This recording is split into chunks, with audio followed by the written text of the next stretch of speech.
کہ تھا تذکرہ حبیب کا سب جھومتے رہے. ذرا دھیان سے سنیں، یہ سمجھنے والی نعت ہے. تھا تذکرہ حبیب کا سب جھومتے رہے، ان کا تھا ذکر ہاتھ میرا چومتے رہے. یہ حضور کے ذکر کی شان ہے.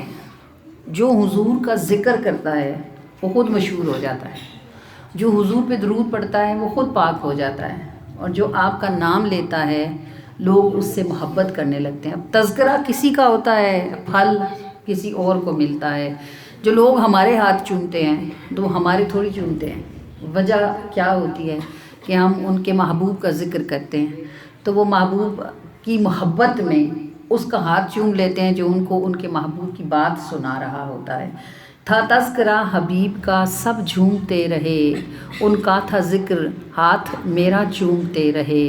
اور خاک مدینہ چوم کے رکھی جو ہاتھ پر، تا دیر اس سے بوئے نبی سونگھتے رہے.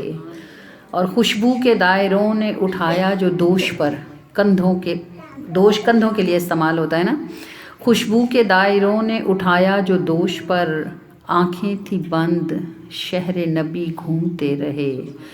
جو نیند میں تھا جاگنے پہ کب تھا میسر، ہم جاگ کے بھی دیر تلک اونگتے رہے. اپنی نفی میں ایسا ثبات اور کہاں ہے، جو ان کا ذکر کر گئے وہ دھومتے رہے. اب اس کو ذرا سمجھیں. نفی اور اثبات کیا ہوتا ہے؟ اپنی ذات کا انکار کر دیا. نہیں، لوگوں کی عادت ہوتی ہے ہر بندہ اپنی بات کرتا ہے. جسے خدا نے توفیق دی وہ حضور کی بات کرتا ہے. آپ اعلیٰ حضرت کو دیکھیں، کتنا وقت گزر گیا، شاید صدی پوری ہونے کو آ رہی ہو، اور اعلیٰ حضرت ہوتی ہے. حالانکہ اعلیٰ حضرت کے اپنے حالات زندگی نہیں ملتے، ان کی نعتوں کی کتابیں ہیں. انہوں نے حضور کی بات کی، اور حضور علیہ الصلوۃ والسلام تو ایسے قدردان ہیں کہ کوئی ایک تنکا بھی داڑھی سے نکالتے اس کو بھی نواز دیتے ہیں. تو جو ان کی شانیں بیان کرے پھر اس کے لیے اس کو کیوں نہ وہ پھیلائیں گے. اب تذکرہ حضور کا ہے اور شہرت اعلیٰ حضرت کی ہے. نفی اپنی ذات کی نفی کر کے جس نے حضور کی بات کر لی، پھر کسی ذکر میں ایسا ثبات نہیں ہے جیسے حضور کے ذکر میں ثبات ہے.